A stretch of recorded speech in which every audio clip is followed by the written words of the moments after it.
बच्चों, आज मैं वर्ग नवम में हिंदी पाठ्यपुस्तक स्पर्श पढ़ाने जा रहा हूँ। इसका प्रथम अध्याय है दुख का अधिकार, जिसका राइटर लेखक हैं यशपाल। सबसे पहले यशपाल साहब के बारे में बता देते हैं कि यशपाल का परिचय, उनका जीवनी मैं बता देता हूँ, जो कहानी को समझने में आसानी होगा। यशपाल साहब एक क्रांतिकारी वीर सपूत थे। इन्होंने देश की आज़ादी में क्रांतिकारी गतिविधियों में अपनी महत्वपूर्ण भूमिका निभाई थी। जब देश को आज़ाद कराने के लिए स्वतंत्रता संग्राम का बिगुल बजा था, तो क्रांतिकारी गतिविधियों जैसे चंद्रशेखर आज़ाद, भगत सिंह, राजगुरु, सुखदेव, गणेश शंकर विद्यार्थी, ठाकुर रोशन सिंह आदि क्रांतिकारी दस्ता के संरक्षण में, उनके निगरानी में, उनके गतिविधि में ये भी अपना योगदान दिए थे। इनका भी काम था कि अंग्रेज़ों को यहाँ से किसी तरह से भगावे और भारत को आज़ाद करावे। यशपाल साहब की कहानी में जीवन की वास्तविकता का परिचय मिलता है। जीवन में रियलिटी जीवन क्या है और इस जीवन में क्या सब होता है, उनका इन्होंने बिल्कुल पर्दाफाश किया है। इनका जन्म फिरोजपुर छावनी में 1903 ईस्वी में हुआ था। अब देखो बच्चों, 1903 ईस्वी में हुआ था इनका जन्म, और देश में 8 अगस्त 1942 को स्वतंत्रता आंदोलन का बिगुल साबरमती नदी के किनारे, साबरमती आश्रम में, गांधी जी के आश्रम में जो साबरमती नदी के किनारे है, वो वहाँ पर बिगुल बजाया गया था। 8 अगस्त 1942 दिन मंगलवार, शुभ दिन मंगलवार था। उसी दिन आज़ादी की बिगुल फूंका गया था। सारे देश के वीर सपूत क्रांतिकारियों ने मिलकर ऐसा किया था। अब अंदाज करो 1903 ईस्वी से 1942 ईस्वी। अब बच्चों तुम अंदाज करो कि 1903 और 1942 के डिफरेंस में है लगभग 39 साल का डिफरेंस है। जब देश आज़ाद हुए थे उस समय में लेखक 39 साल के थे। तो व्यक्ति 15 साल में एक्टिव हो जाता है। 15 साल में 12 वर्ष की अवस्था में अकबर ने राजगद्दी संभाला था। कहने का तात्पर्य है कि 12 वर्ष के बाद आदमी में चेतना शक्ति हो जाता है, वह अच्छा बुरा को समझने लगता है। तो 39 वर्ष की पीरियड में इन्होंने देश की आज़ादी में अपनी अहम भूमिका निभाई थी। इनकी कहानियों में, इनकी कविताओं में तुमको देश प्रेम से भरा हुआ भावना ओतप्रोत मिलेगा। जो मानव जीवन में वास्तविक घटना घटती है, उन सब से जुड़े कहानियों को इन्होंने पर्दाफाश किया है। जो आदमी पढ़ें तो उसे ऐसा लगेगा कि मानव क्या है और मानव का सच्चा जीवन क्या है और सच्चा धर्म क्या है। अब आइए, यशपाल यह मानते रहे थे कि उन्नत बनाने का एक ही रास्ता है सामाजिक समानता के साथ साथ आर्थिक समानता। यशपाल जी भारत को खुशहाल देखना चाहते थे, भारत के जनता को खुशहाल देखना चाहते थे।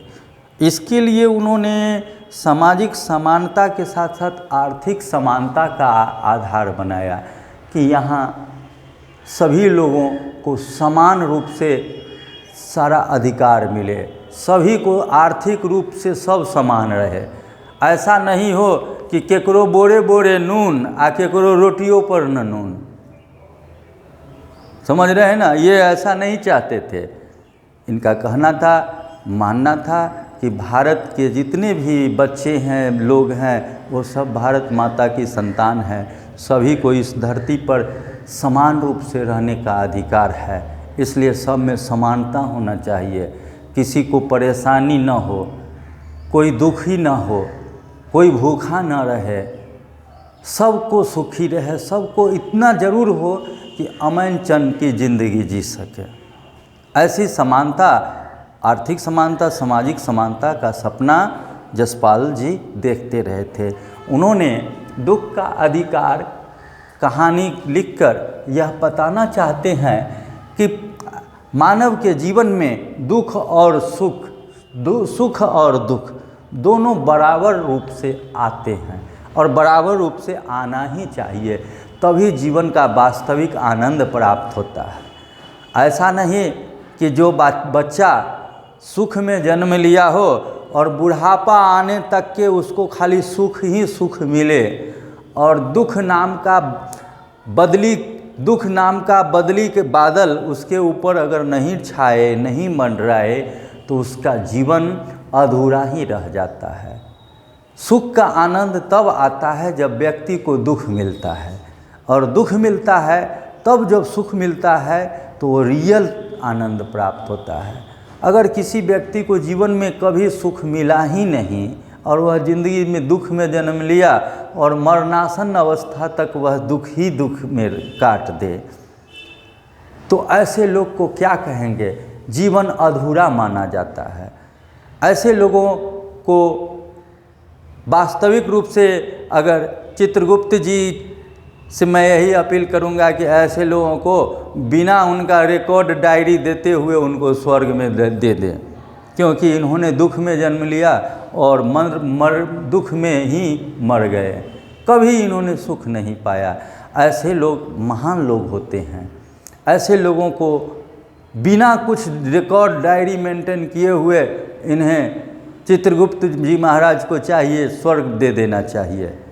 तो जसपाल साहब बताए हैं कि दुख का अधिकार सबको है।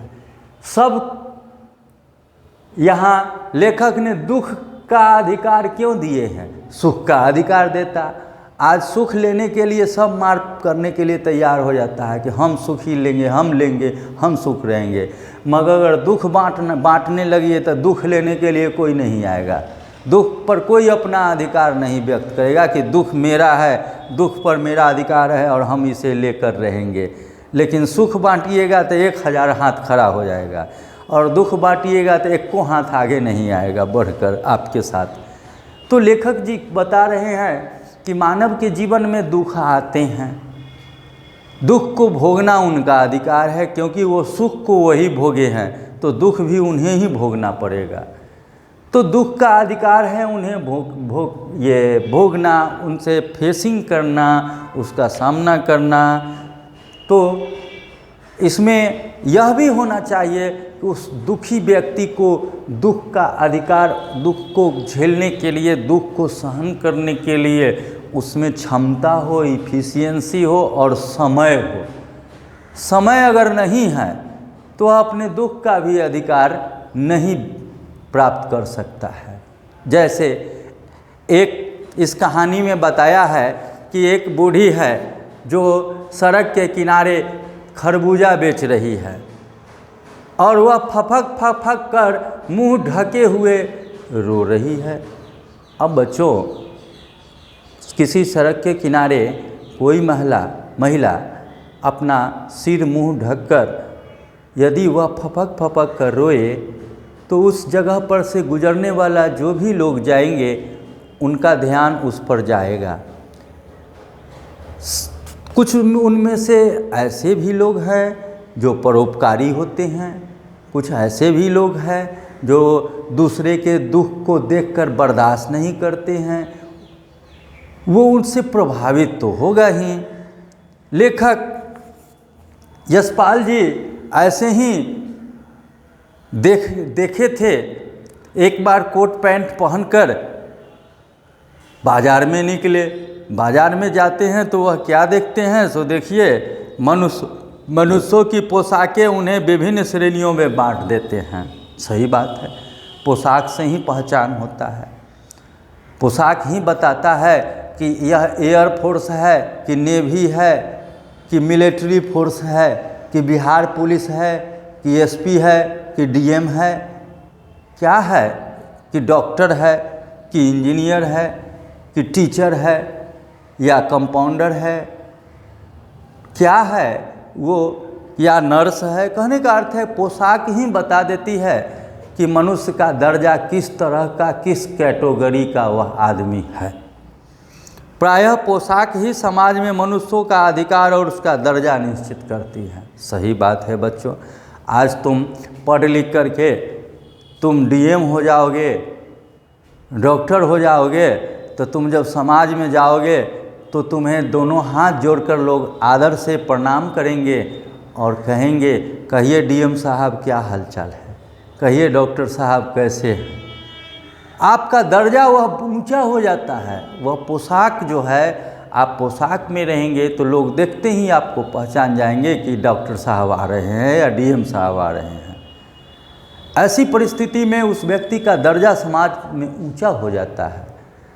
यही कोई चपरासी, कोई कुक, रसोइया अगर आ रहा है अपना पोशाक पहने तो उसको देख कर के लोग समझ जाते हैं कि यह रसोइया है या चपरासी है। फिर उसे डीएम साहब और डॉक्टर साहब की तरह हाथ जोड़कर प्रणाम नहीं करते हैं, क्योंकि उसका दर्जा नीचा है, उसका श्रेणी नीचा है। तो पोशाक जो है मनुष्य को समाज में दर्जा ऊंचा कर देता है और पोशाक ही व्यक्ति के दर्जा को नीचे भी करता है। जैसा व्यक्ति पोशाक पहनता है वैसा वह समाज में समझा जाता है। वह दूसरे के लिए अनेक बंद दरवाजे खोल देती है, परंतु कभी कभी ऐसी भी परिस्थिति आ जाती है कि हम जरा नीचे झुककर समाज की निचली श्रेणियों की अनुभूति को समझना चाहते हैं। उस समय वह पोशाक ही बंधन और अड़चन बन जाती है। परंतु यह पोशाक जो ऊंचा दर्जा, ऊंची श्रेणी का पोशाक है, कभी कभी यह बंधन भी बन जाती है। कैसे? अगर समाज में निचली तबके के लोगों के साथ कुछ हो जाता है, कुछ घटना घट जाती है या कोई परिस्थिति में फंस जाता है, उस समय में आप ऊंचे श्रेणी वाले पोशाक पहनने वाले हैं, ऊंचे श्रेणी पर काम करने वाले लोग हैं, तो उस समय में आप वह पोशाक पहुंचकर उस निचली श्रेणी के लोगों के पंक्ति में नहीं बैठ सकते हैं, क्योंकि वहां आपका दर्जा निम्न स्तर का हो जाता है। इसलिए उस समय आपका वह पोशाक बंधन बन जाता है। अब आइए, उस समय जैसे वायु की लहरें कटी हुई पतंग को सहसा भूमि पर नहीं गिरने जाने देती, उसी तरह खास परिस्थितियों में हमारी पोशाकें हमें झुक सकने से रोके रहती है। अब देखो बच्चों, अब पतंग और डोर की बात है। तुम जानते हो कि डोर, पतंग जो है तब तक आकाश में उड़ता रहता है जब तक वह डोर से बंधा हुआ है, तभी तक आप पतंग पर अपना अधिकार रख सकते हैं। परंतु जैसे ही डोर से पतंग जब टूट जाती है तो 1 2 3 हो जाती है। अगर आपका पतंग कहीं बीच से धागे से टूटा तो फिर धागा को तोड़ के वह पतंग 1 2 3 हो जाती है, परंतु हवा उसे जमीन पे गिरने नहीं देती है। हवा जमीन पे उसे गिरने नहीं देती है, उसे धीरे धीरे धीरे धीरे धीरे कहीं निश्चित जगह पर उतार देती है। अगर आप कहीं छत पर से, मकान पर से, पेड़ पर से डाल को टूटा और डाल को लिए हुए गिरिएगा तो आपको हवा जो है सो नहीं बचाएगी, कोई ताकत दुनिया का नहीं बचाएगी। उस समय में ग्रेविटेशन फोर्स ही काम करेगा और आपको ऊपर से नीचे खींच लेगा, आप चारों चित्ते गिरिएगा, उसी जगह पर आपका काम तमाम हो जाएगा। परंतु पतंग को हवा यूं ही जमीन पे नहीं गिरने देती है, उसे धीरे धीरे धीरे धीरे जमीन पे एकदम आराम से उतार देती है। उसी तरह से पोशाक व्यक्ति का बंधन बन जाता है। उसे पतंग की तरह वह पोशाक उसे धीरे धीरे नीचे उतरने देता है, उसे नीचे गिरने नहीं देता है। वह चाहकर भी व्यक्ति नहीं बैठ पाता है। अब आइए, वास्तव में फुटपाथ पर कुछ खरबूजे डलिया में और कुछ ज़मीन पर बिक्री के लिए रखे जान पड़ते थे। खरबूजों के समीप एक अधेड़ उम्र की औरत बैठी रो रही थी। खरबूजे बिक्री के लिए थे, परंतु उन्हें खरीदने के लिए कोई कैसे आगे बढ़ता। खरबूजों को बेचने वाले तो कपड़ों से मुंह छिपाए सिर को घुटने पर रखे फपक फपक कर रो रही थी, जैसा कि मैंने आपको बताया है। अब यह बेचारी बूढ़ी महिला क्यों रो रही थी, उसका कारण समझिए। पड़ोस की दुकानों के तख्तों पर बैठे या बाजार में खड़े लोग घृणा से उस स्त्री के संबंध में बातें कर रहे थे। इस संसार में तरह तरह के लोग हैं। वह बूढ़ी अपने दुख से रो रही थी, अपने कर्म पर रो रही थी, अपने भाग्य पर रो रही थी, परंतु देखने वाले तो सिर्फ उसकी रुलाई को देख कर के उसे घृणा कर रहे थे। उसे हेल्प नहीं कर सकते हैं, वह आदमी उसका सहारा नहीं बन सकते हैं, उसे मदद नहीं कर सकते हैं, उसके दुख को कम नहीं कर सकते हैं, उसके दुख को नहीं बांट सकते हैं, परंतु उसके बारे में लंबी लंबी बातें करते हैं, लंबी लंबी मेख मीन निकालते हैं, उनकी गलतियों को निकालते हैं, परंतु उसकी परिस्थिति को नहीं समझते हैं। अब देखिए, उस स्त्री का रोना देखकर मन में एक व्यथा सी उठी। लेखक उस स्त्री के बगल में कोई दुकान पे बैठे खड़े थे, वहाँ से उन्होंने देखा उस महिला को, यशपाल जी ने उस महिला को देखा, तो इन्हें एक दिल में व्यथा, दिल में कष्ट हुआ कि क्यों ये महिला किस कारण से सड़क के किनारे बैठी हुई बिलख बिलख कर फपक फपक कर रो रही है। अब आइए, पर उसके रोने का कारण जानने का उपाय क्या था। फुटपाथ पर उसके समीप बैठ सकने में मेरी पोशाक ही बंधन व्यवधान बनकर खड़ी हो गई। अब यशपाल जी पोशाक पहने हुए थे, वह उस महिला के पास में चाह रहे थे कि उसकी खबर लें, उसकी सुधि लें, उसके बारे में जानकारी लें, परंतु पोशाक ही ऐसा पहने थे कि उसके बगल में उसके पास वह नहीं बैठ सकते थे। वह पोशाक बंधन बनकर खड़ा हो गया था। परंतु फिर भी एक आदमी ने घृणा से एक तरफ थूकते हुए कहा, आदमी एक घृणा से उस महिला को घृणा से एक तरफ थूका और क्या बोला, क्या ज़माना है, जवान लड़के को मरे पूरा दिन नहीं बीता और यह बेहया दुकान लगा के बैठी है। अब लोग की बात को समझो बच्चों, बेहया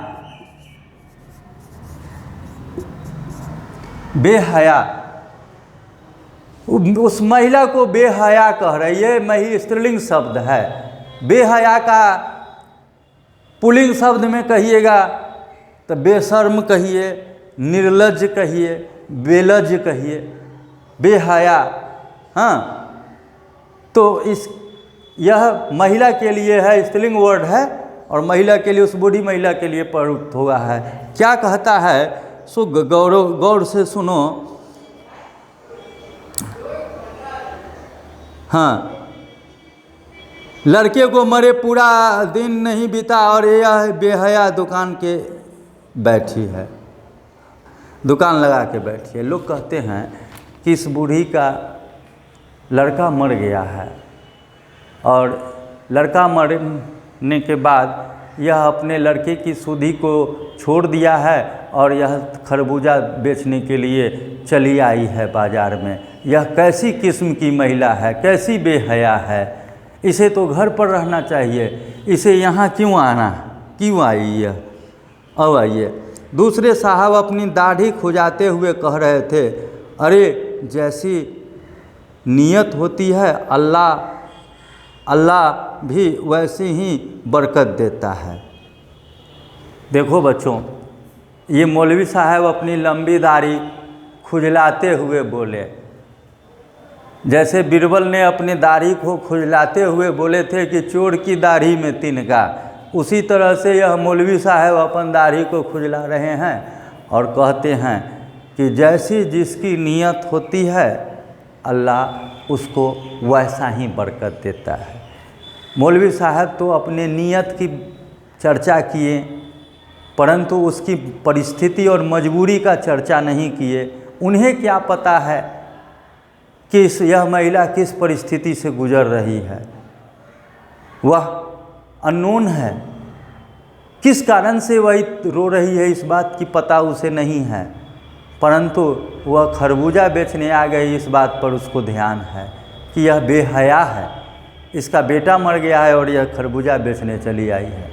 कुछ तक कारण तो ज़रूर होगा कि यह बेटा को मरा हुआ छोड़ करके तरबूजा बेचने आ गई। कुछ न कुछ तो यहाँ पर ज़रूर मजबूरी रहा होगा। अब आगे आइए।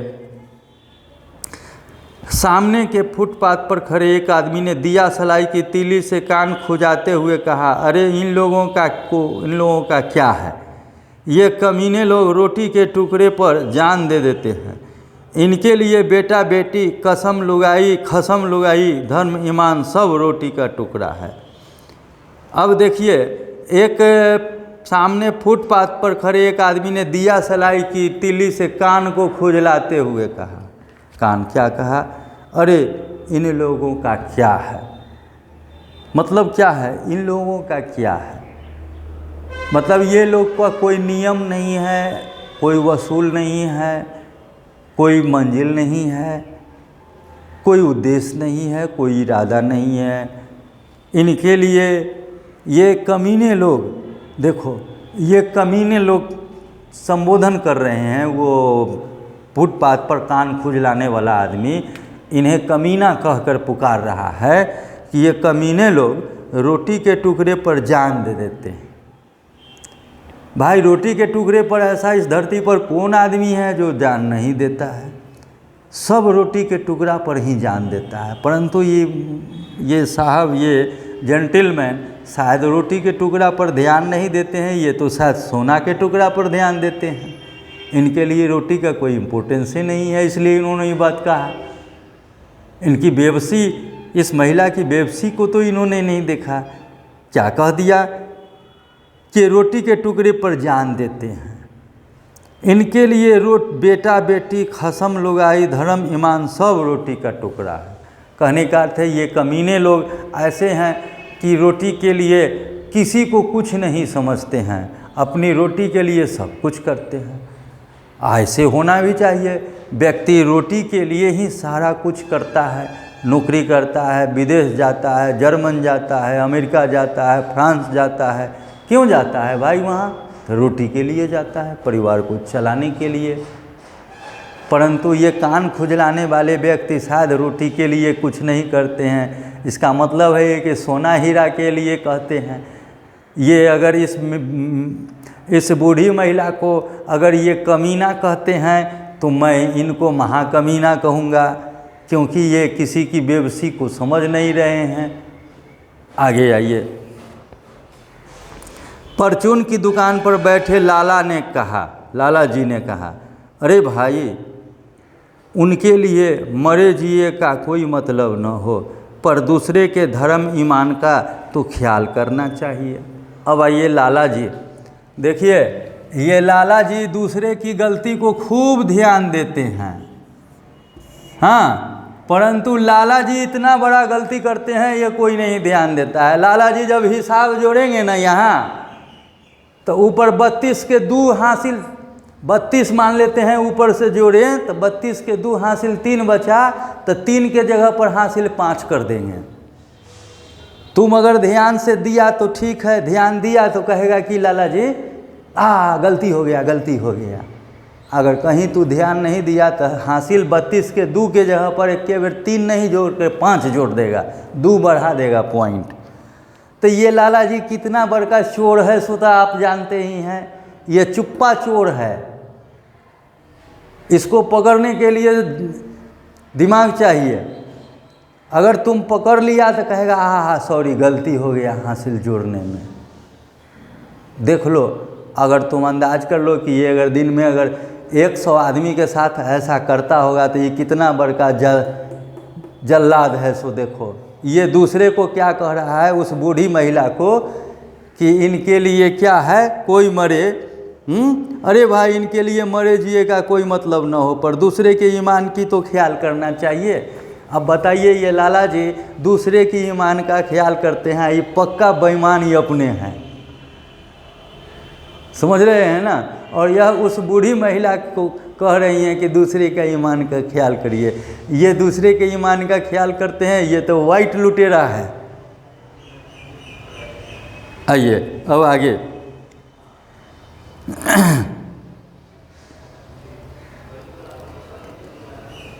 जवान के बेटे के मरने पर 13 दिन का सूतक होता है जी, और वह यहाँ सड़क पर बाजार में आकर खरबूजे बेचने बैठ गई है। लाला जी का स्टेटमेंट है कि इसका जवान बेटा मर गया है, इसको 13 दिन तक घर में रहना चाहिए, परंतु यह बाजार में खरबूजे बेचने चली आई है।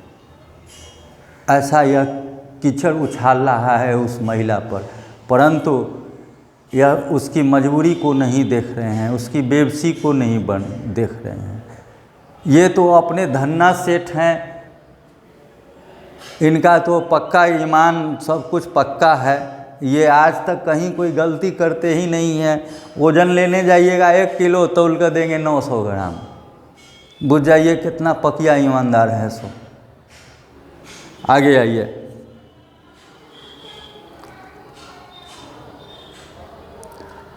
हजार आदमी आते जाते हैं, कोई क्या जानता है कि इसके घर में सूतक है। कोई इसके खरबूजे खा ले तो उसका ईमान धर्म कैसे रहेगा, क्या अंधेर है। लाला जी का स्टेटमेंट है कि आज बाज़ार में तो 1000 आदमी आता जाता है, कोई धोखा से उससे तरबूजा खरीद कर खा लेगा तो उसका ईमान भ्रष्ट हो जाएगा, ईमान ख़त्म हो जाएगा। बताइए खरबूजा में क्या कसूर है। खरबूजा को अगर वह बेच ही रही है तो वह मजबूरी में बेच रही है, क्योंकि उसके पास कोई उपाय नहीं है, खाने पीने का घर में कुछ नहीं है। कोई आदमी अगर खरबूजा खरीदता ही है तो वह खरबूजा को खा लेता है खरीद के, तो उससे उसका ईमान कैसे ख़त्म हो जाएगा। क्या उस बूढ़ी ने ही अपना घर से खरबूजा बना के लाई है कि खरबूजा तो उस प्रकृति का चीज़ है जो मिट्टी से उपजा हुआ है। अब आगे आइए। पास पड़ोस की दुकान से पूछने पर इतना पता लगा कि उसका 23 बरस का जवान लड़का था, घर में उसकी बहू और पोता पोती है। लड़का शहर के पास 1.5 बीघा ज़मीन में कछियारी करके परिवार का निर्वाह करता था। खरबूजों की डलिया बाज़ार में पहुंचाकर कभी लड़का स्वयं सौदे के पास बैठ जाता, कभी माँ बैठ जाती। अब आइए सौदा। सौदा और सौदागर। बच्चों सौदा और सौदागर ये दोनों चीज़ है। सौदा का मतलब ये हो जाता है बच्चों सामग्री, सामान जिसको बेचने के लिए लोग खरीदते हैं। और सौदागर मतलब होता है ट्रेडर, व्यापारी, व्यापार करने वाला। ये हुआ सामान, और ये हुआ व्यापारी। व्यापारी अपने भाषा में सामान को सौदा कहते हैं, सौदा करने के लिए। तो कभी ये लड़का जो भगवाना था, इसका नाम था भगवाना। तो यह 1.5 बीघा ज़मीन पर कछियारी करता था। कछियारी मतलब बटाई करता था। वह खेत से तरबूजा ला कर के बाज़ार में लाता था। कभी माँ के पास बैठ जाता और माँ को फुर्सत दे देता, माँ जाओ तुम खाना पीना खा के आओ। ठीक, खाना पीना खा के आओ। खाना पीना खा करके माँ आती थी तो तब तक वह तरबूजा बेचता रहता था। फिर माँ बैठ जाती थी तो फिर यह दूसरा काम पर चला जाता था। खरबूजे की डलिया पहुँचा कर स्वयं बैठ जाता, कभी माँ बैठ जाती। लड़का परसों सुबह मुँह अंधेरे बेलों के में से एक पक्के खरबूजे चुन रहा था। गीली मेर की तरावट में विश्राम करते हुए एक सांप पर उस लड़के का पैर पड़ गया। सांप ने लड़के को डस लिया। लड़के की बुढ़िया माँ बावली होकर ओझा को बुला लाई। झाड़ना फूकना हुआ, नागदेव की पूजा हो गई। पूजा के लिए दान दक्षिणा चाहिए। घर में जो कुछ आटा और अनाज था सब दक्षिणा में उठ गए।